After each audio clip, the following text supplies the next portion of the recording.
Makanya kalau antum lihat 13 tahun Nabi Muhammad sallallahu alaihi wasallam di kota Mekah itu ngapain sih? Khamr masih halal diminum. Jadi sahabat itu masih minum di Mekah. Jilbab masih belum diwajibkan. Puasa belum turun. Kewajiban sholat itu baru diwajibkan tahun ke-10 kenabian. Masuk tahun ke-11 kenabian. Yang digarap itu akidah yang benar kepada Allah Azza wa Jalla. Keyakinan yang seharusnya hamba ini, gimana sih kita menghadapi kehidupan ini? Kita bisa lihat bagaimana para sahabat Nabi disiksa tapi tahan disiksa. Kira-kira kita nih kayak sekarang ini perlu disiksa enggak jemaah untuk keluar dari agama kita? Mungkin sebagian kita gara-gara fulus dijual agama. Apa mungkin kita bisa tabah seperti Bilal bin Rabah? Bilal itu dibeli sama Abu Bakar Siddiq dalam kondisi tertanam di tanah, di pasir. Disiksa sama Abu Jahal, sama Umayyah bin Khalaf. Hanya satu yang dia katakan, ahadun ahad, ahadun ahad, satu. Nggak kebayang nih bagaimana siksaan yang diterima Bilal bin Rabah, tapi keyakinan yang kuat dengan Allah Azza wa Jalla membuat dia jadi tenang. Nggak ada yang kemudian berpikir, aku nih udah masuk Islam tapi kok nggak dimudahkan urusannya sama Allah Subhanahu wa Ta'ala. Aku udah sholat, aku udah ngaji. Nggak ada di diri mereka itu semua. Bagaimana Nabi mendidik mereka. Memang pernah terjadi sekali para sahabat itu merasa, sampai kapan seperti ini? Khabbab bin Arad itu pernah dibakar. Agar dia keluar dari Islam ini dibakar. Allahu Akbar.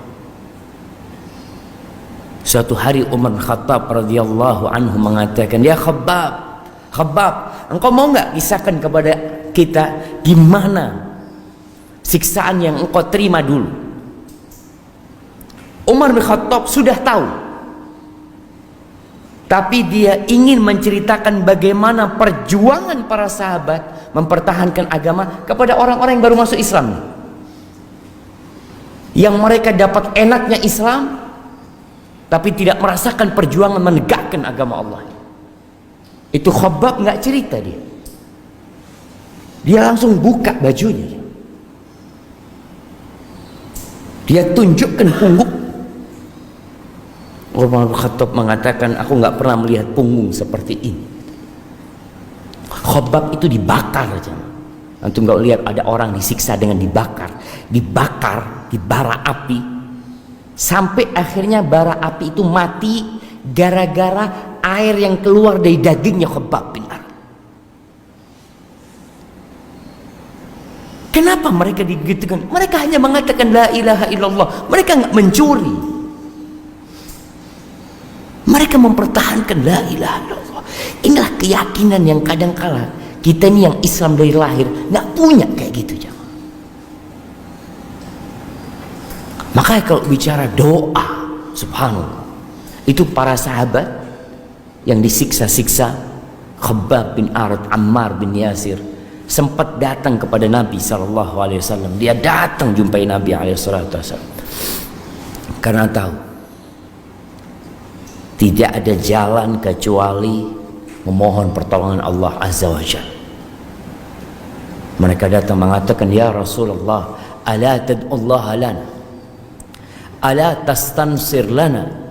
Wahai Rasulullah, apa engkau tidak berdoa memohon kepada Allah buat kami? Apakah engkau tidak meminta pertolongan kepada Allah buat kita ya Rasulullah? Mereka sudah merasa nggak kuat jemaah. Apa kata Nabi SAW? Itu di bawah naungan Ka'bah Nabi cerita. Ala laqad kana fi man kana qablakum. Kalian tahu orang-orang sebelum kalian. Yunsharu bimin min hadid. Mereka itu ditanam di tanah, kemudian ditaruh gergaji di kepalanya, digergaji itu jamaah. Rambutnya terputus, masuk ke tulang kulitnya, ke kulitnya, terus ke tulangnya sampai terbelah jadi dua. Wa ma yaruddu dzalika an dini, dan itu tidak membuat dia berpaling dari agamanya. Wa yumshatu bi amshatin min hadid, ada yang disisir dengan sisir dari besi sehingga daging itu berpisah dari tulangnya. Wa ma yaruddu dzalika an dini, kata Nabi SAW, dan itu tidak membuat dia berpaling dari agamanya. Allah akan menyempurnakan agama ini hatta yasira rakib min Son'a ila Hadramut, sampai nanti ada seorang yang berjalan dari Son'a ke Hadramut, melakukan perjalanan la yakhafu illallah wa dhi'ba ala ghanami. Mereka tidak takut kecuali kepada Allah dan mungkin kepada serigala yang akan menyerang kambing-kambing dia. Walakinnakum qaumun tasta'jilun, tapi kalian adalah kaum yang tergesa-gesa.